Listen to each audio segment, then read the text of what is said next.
We know the scene all too well. The damsel slowly tiptoes through the now darkened house, butcher's knife in one hand, only one door left to explore. She reaches out, trembling, slowly. You can almost hear it in your head, right? I'm Steve from Deity Microphones, and on this episode of Sound 101, we're going to give you 3 tips on how to use sound effects to build tension in your film and take your suspenseful scenes to the next level.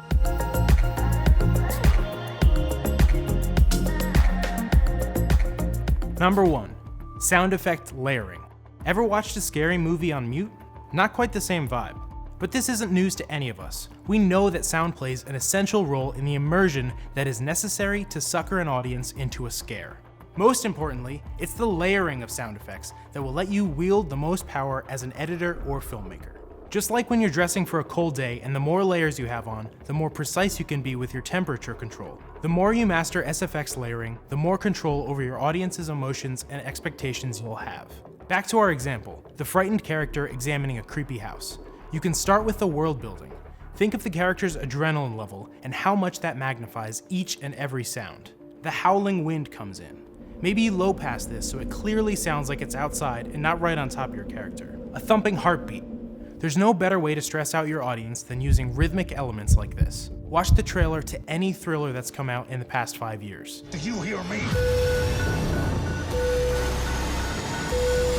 But these sounds should just start on the cusp of audible and build in tandem with the on-screen tension. Often, you can get more creative with the low-frequency work because it has a more visceral effect on your audience, and it's not as immediately noticeable.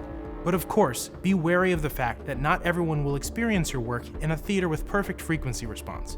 It's a good idea to check your mixes in as many environments as you can, on a laptop, using just earbuds, etc. Continue to add whatever you think fits the scene as you progress through the frequency spectrum. In our creepy house, it's the squeaking of the floorboards, maybe manipulated with a little reverb or modulation. In a tense car conversation, maybe it's the whirring of the air conditioning. In the very high end of the spectrum, you also have the freedom to use non-diegetic sounds to enhance the scene. Sometimes, just a simple simulated ear ringing goes a long way. This can really cause annoyance in your audience though, so think about how extreme you want to get beforehand. Number 2, timing is everything. Be very intentional with how you add sound. An unmotivated effect can sometimes draw a little too much attention to itself and ruin the illusion. Try to sync it with new pieces of information as they're added in your scene through dialogue, or maybe a more experimental shot that breaks the established trend, like a POV shot. Narrative flow and picture editing is so commonly discussed because it's usually more jarring for us when a disruptive cut comes out of nowhere. We're a little less conditioned to pick up on out-of-place audio elements, but the effect can still be devastating on your viewer's concentration. Number 3, the dropout. It's time to reap the rewards of your layering work. Just as each element of your beautiful soundscape has built up the tension in this scene, the next most powerful move is dropping it all out.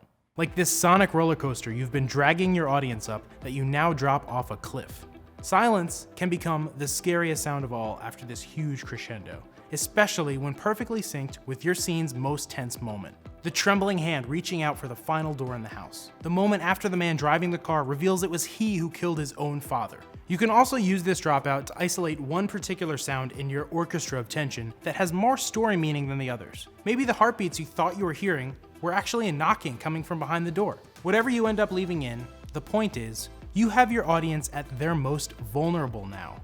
What you choose to do next is entirely up to you, and obviously depends on the type of film.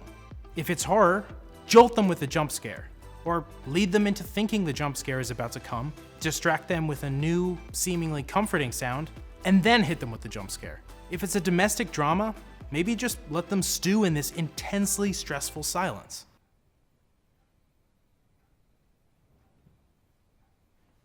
The options are endless. Hopefully that gets your gears turning on sound design and how you can really ratchet up the tension in your next film. Remember to think about layering sound effects, timing your sounds with your narrative, and when to use the dropout, and you should be set for any scenario.